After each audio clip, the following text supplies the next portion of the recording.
Welcome back to the Aftermatch with Kirsten Beeve. Come for the rugby, stay for the Aftermatch, and stay for Quinn Tupaea, the new All Blacks 13, who for months and months we've been hearing, he is not a 13, people. Well, after the weekend, Beeve, you must be convinced. Finally, are you convinced by Quinn Tupaea? We were always convinced by him. It's the positional switch. Please word this correctly. He's a golfing partner of mine. Yeah, and he's been a standout all season, to be fair. Yeah, so I've always thought Quinn, great 12. Yes. Why not 13, though? Why has no one thought, let's put this guy in at 13? He played there at schoolboy level. I know, very different. Yeah. And he played there when he first came into the Waikato setup.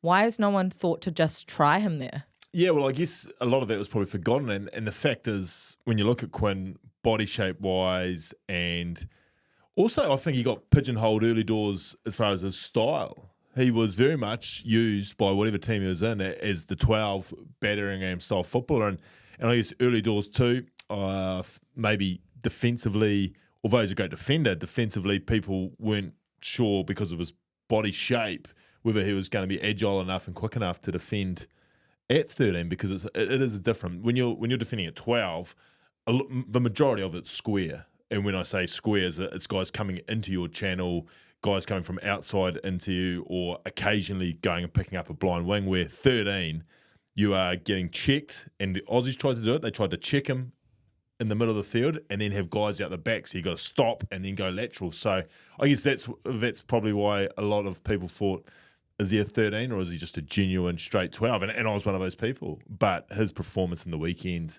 Aussies tested him. Aussies certainly went down that channel, and the only play that I think got him to a level was that Jorgensen out the back, and still he had the pace to pick up Jorgensen. So I think we can all rest easy. Quinn is fast. He is very fast. Yes. He looked so good on the weekend. Brilliant. Is that what you're going for, our Black Magic All Black of the weekend? Oh, well. Cast your vote. Well, of course, cast your vote and go in the draw to win Black Magic prize pack. What have you got there?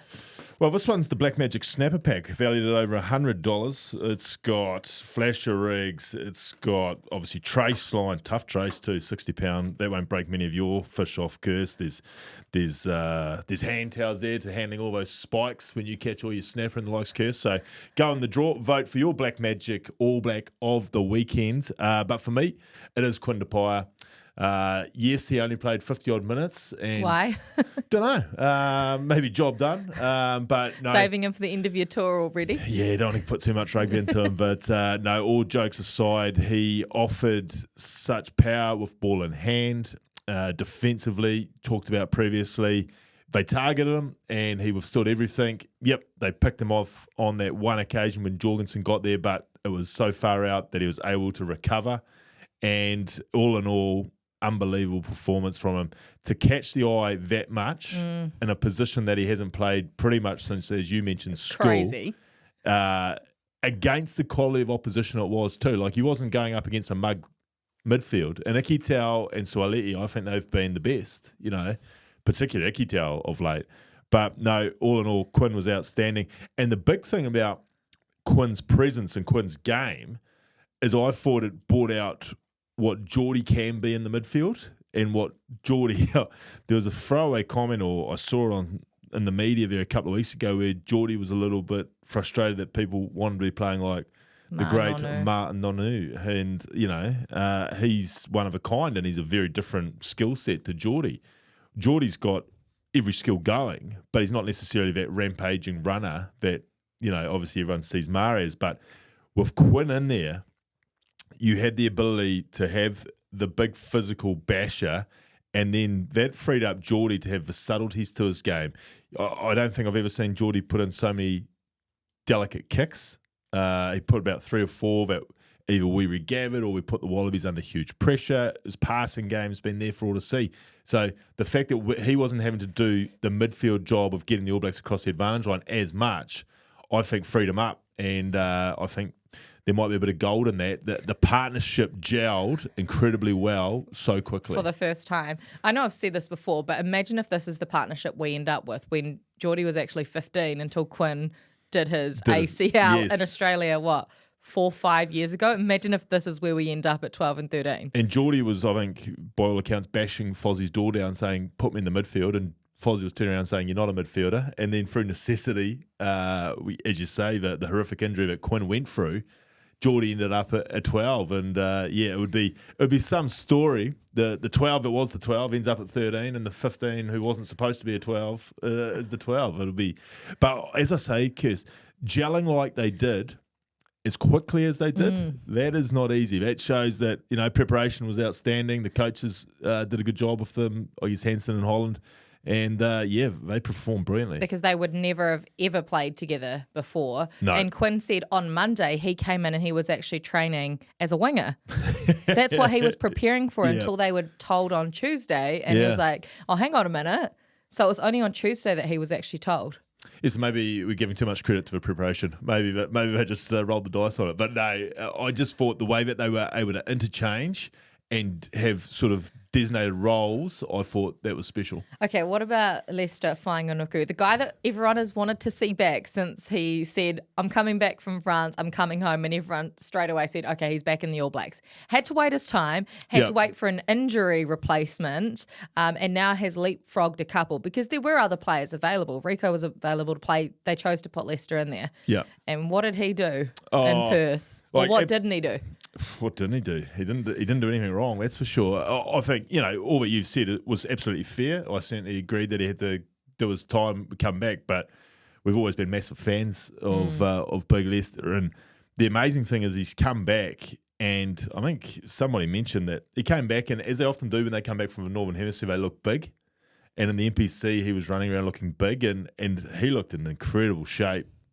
Firstly, for the All Blacks there in the black jersey, maybe it's slimming outfit, I'm not sure. It's the black. It's the black, they say. I should get into black. But yours was too small. Yeah, well, that's true. It's another issue.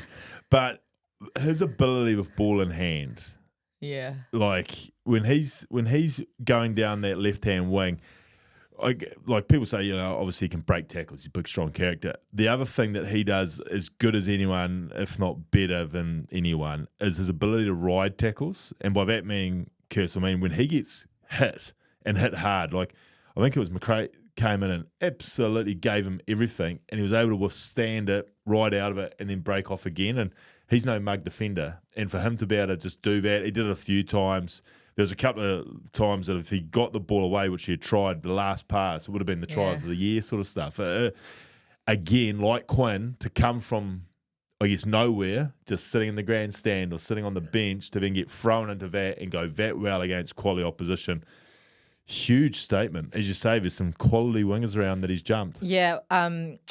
What's the difference between him and Caleb Clark? And is it a flip of the coin between the two of those for the left wing on the end of your tour in the big games?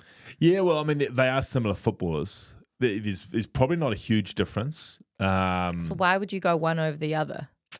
Well, you have to. Yeah, I know you do, but that's exactly. what I'm saying. No, like, how do you actually separate the two players? Well, only one's going to play, one's going to play. And look, from a squad point of view, depending on the makeup, that Leicester will have obviously upside as far as the ability to play in the midfield. Well, Razor's been open since bringing him in that he sees Leicester as a midfielder. Yeah, well, but he's played him on the wing. He may see him as a midfielder, but Quinn Tupaea has now upset that a little bit. But no, I don't think you can go wrong. But I would suggest that Chicago, they will have to it'll probably be a Quinn 13 Leicester on a wing.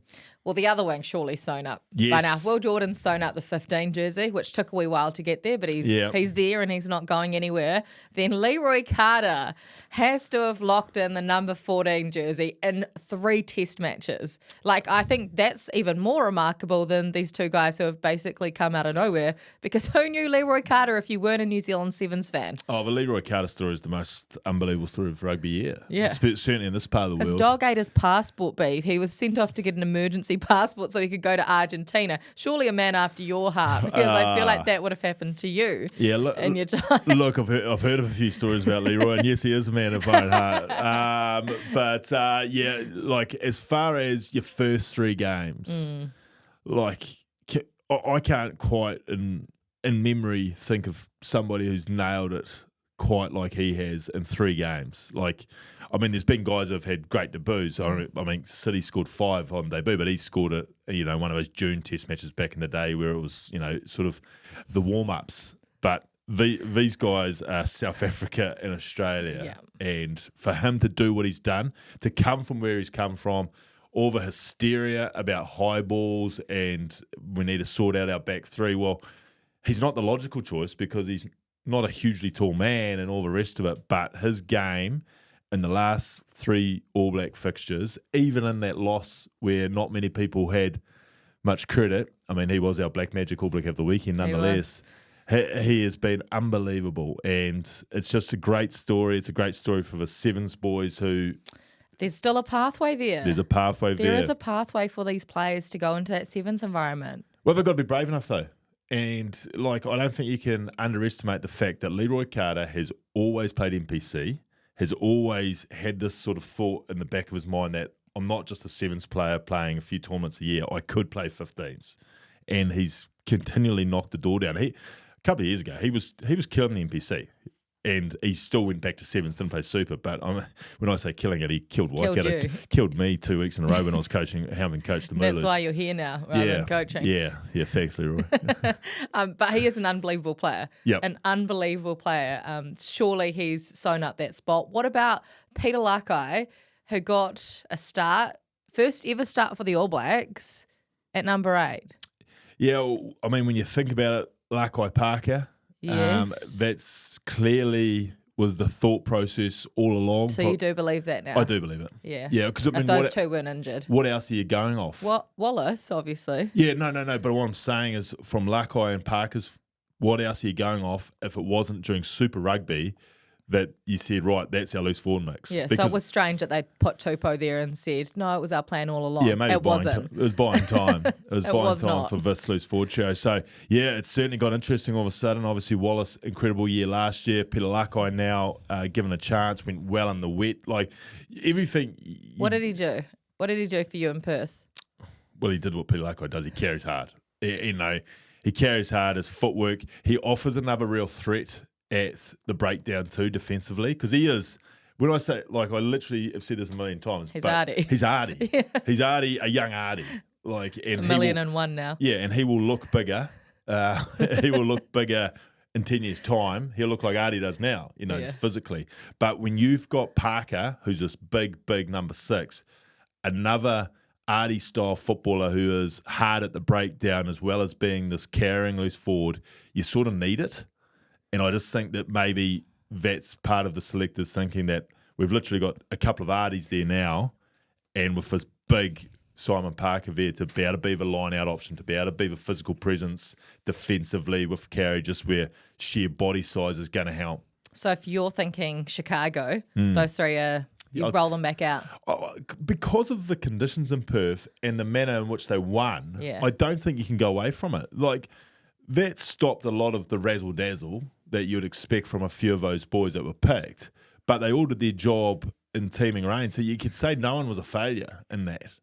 Do you think if the Aussies hadn't have been yellow carded twice, that would have been closer? That would have come down to the wire? Oh, look, you don't want to feed Aussies excuse book, but there's no doubt that yellow card on the clear out of, was it Jordie Barrett? Yeah. He did everything right. You can't control how the other guy, if that doesn't go up on the big screen and you see Jordie's knee and ankle buckle, you don't see that being a yellow card because he didn't crocodile, like the call coming in was crocodile roll. He didn't get him around the neck and drag him, did he? Yeah. It was literally, he went through the gate. They were hard done by. They were hard done by. Without a shadow of a doubt, they were hard done by on that one. And that's when Wallabies were really starting to fire too. Was that after a try got called back, I think? Or yeah. Yeah, so I mean, big moments. Yeah. I thought the Wallabies were great again.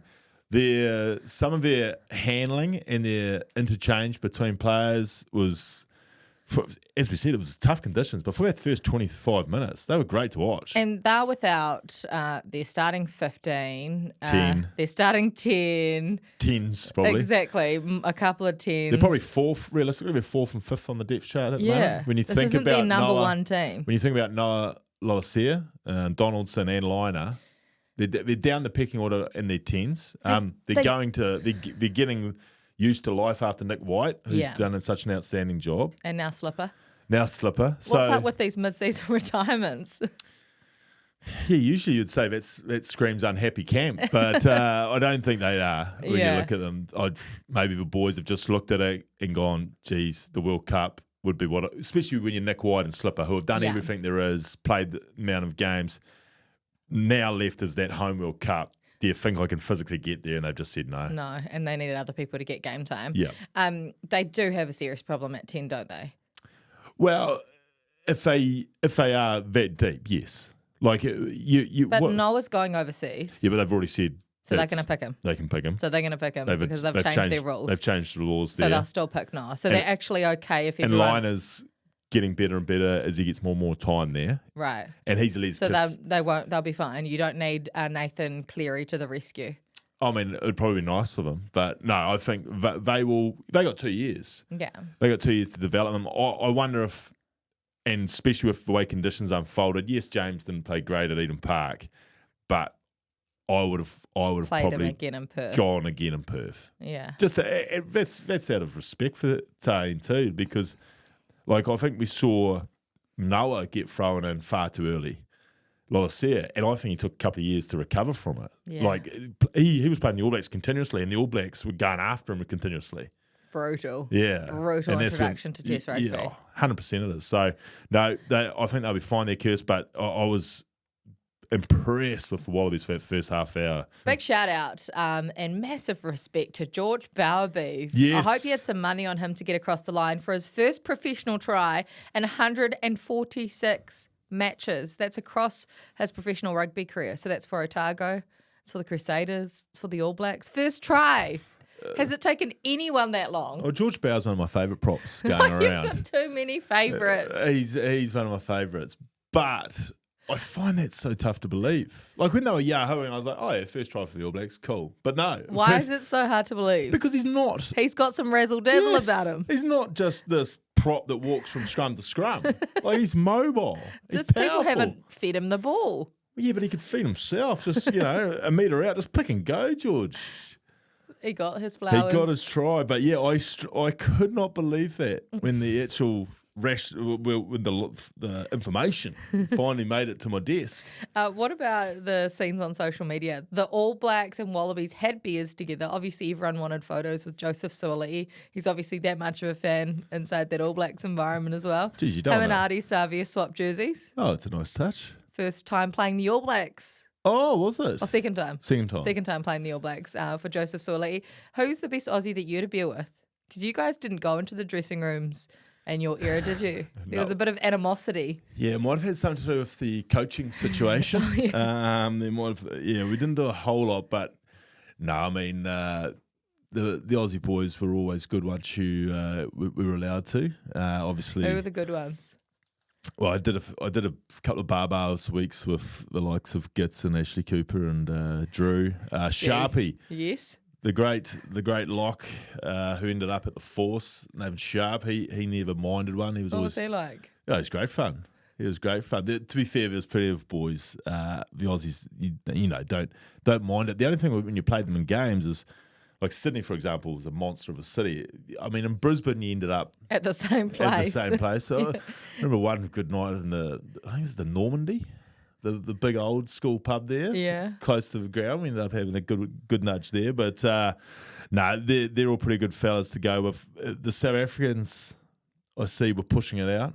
They don't mind a team. Well, Russie. A team get together. Russie fell asleep on the trophies. And fair enough, Russie. Well deserved. Back to back. Back to back for first time. Close. Actually, really close. Only a couple of points. Yeah, it was one of those games where you didn't think they were going to lose. Obviously, Argentina leading up until about half time or just after, but you sort of still felt that the South Africans, the much vaunted, much hyped bomb squad, the change that brought. Marks was obviously phenomenal, but I think the score probably in the end might have flattered our friends from Argentina, but great concept. Going to London, the 77,000 at Twickenham. And having a game over there, like it's not your usual. It doesn't have the usual feel about it. And yes, we were only watching it through the TV, but like when the All Blacks played South Africa there prior to the World Cup, just looked like a big carnival, big party. Obviously, so many expats from all our countries are up there that they don't get to see the All Blacks much. So to do it like that, I think it will probably become a thing more often in the future. Well, the All Blacks and Springboks have taken one before and may take another again. Heavily rumoured. Yeah. Heavily rumoured within the next year, I'd say. I love when you bring up rumours. Yeah, well, I mean, you hear things. So, yeah, that's apparently by all accounts very possible. So, obviously it takes games away from our homelands, but I guess from a revenue point of view, it's got to be done. Okay, well, that is part one of the aftermatch with Kirst and Beeve. We've got to do a part two because we've got to review the entire rugby championship, the 6 weeks as a whole, of course. The All Blacks finishing second, the Box going back to back for the first time in 30-odd years. The All Blacks not losing the Eden Park record, though. All the bleed is low, so 2 things to celebrate. We'll be back for part two.